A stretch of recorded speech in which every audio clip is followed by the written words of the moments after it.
రోబోటిక్స్లో China మరింత దూకుడు పెంచింది. ఇప్పటికే రోబోలు వివిధ రంగాల్లో సేవలందిస్తుండగా చైనాలో ఏకంగా పరుగు పందెం కూడా నిర్వహించారు. బీజింగ్లో జరిగిన హాఫ్ మారథాన్లో హ్యూమనాయిడ్ రోబోలు రన్నర్లతో పోటీ పడ్డాయి.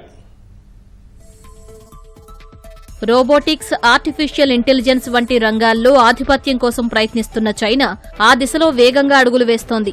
ఈ క్రమంలో రాజధాని బీజింగ్లో ఏకంగా హ్యూమనాయిడ్ రోబోలతో హాఫ్ మారథాన్ నిర్వహించింది. ఈ మారథాన్లో 21 కిలోమీటర్లు పరుగులు పెట్టేందుకు వేలాది మంది రన్నర్లతో పాటు 21 రోబోలు కూడా పోటీ పడ్డాయి.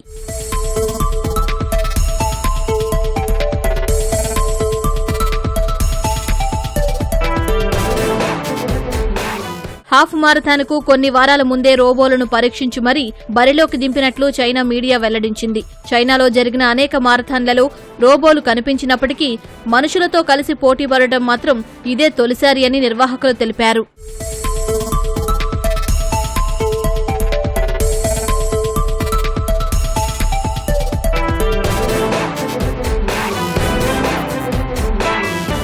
హాఫ్ మారథాన్లో రన్నర్లతో హ్యూమనాయిడ్ రోబోలు పోటీ పడిన దృశ్యాలు ప్రస్తుతం సామాజిక మాధ్యమాల్లో వైరల్గా మారాయి.